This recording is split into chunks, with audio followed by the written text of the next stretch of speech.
When I married Daniel, I thought I was marrying a man who valued family, loyalty, and love.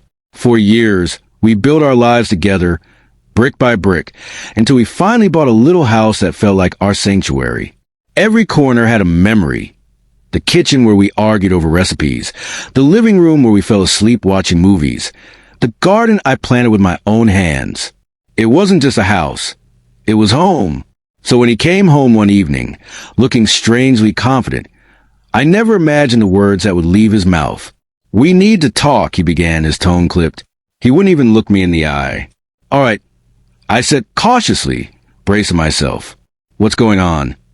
He cleared his throat and finally blurted it out. "I want you to give the house to my sister. And I want you to move in with me and Claire." For a moment, I thought I had misheard him. "Claire," I repeated, "as in your Mistress Claire?" He nodded, as if it were the most logical request in the world. The room tilted around me. I had always suspected there was someone else, but to hear him not only admit it, but to demand that I leave my home for her, it felt like a cruel joke. "Are you out of your mind?" I whispered, my hands trembling. He leaned against the counter, completely unfazed. "Look, it's easy this way. You don't need this place. My sister does. You'll be fine. Claire and I were serious. It's time you faced it." Every word was a slap in the face. Years of love, trust, and sacrifice tossed aside, as if I were nothing more than an obstacle to his new life. I stared at him, anger and heartbreak swirling inside me. "This house has my name on it too," I said sharply. "I worked for it, paid for it, made it a home. And you think you can just push me out like I'm disposable?" He sighed dramatically, as though I were being unreasonable. "Don't make this harder than it needs to be, Sarah. Just do the right thing." Something inside me snapped. The woman who once begged for scraps of affection was gone. "The right thing," I said, my voice steady now. "The right thing is protecting what's mine. The right thing is refusing to reward betrayal.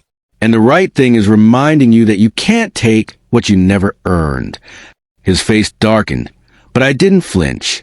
I had already made up my mind.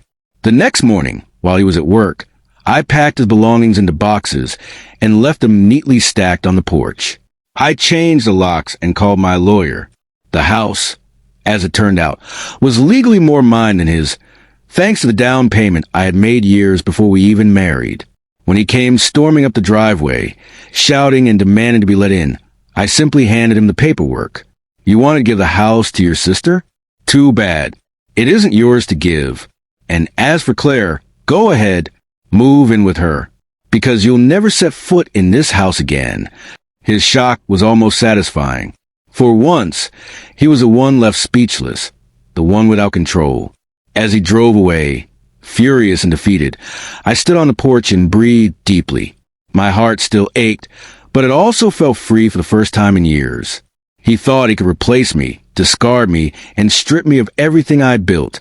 Instead, he exposed himself for what he truly was: selfish, weak, and undeserving. And as I closed the door on him forever, I realized something powerful. He hadn't just lost the house. He had lost me, and that was something no mistress could ever replace.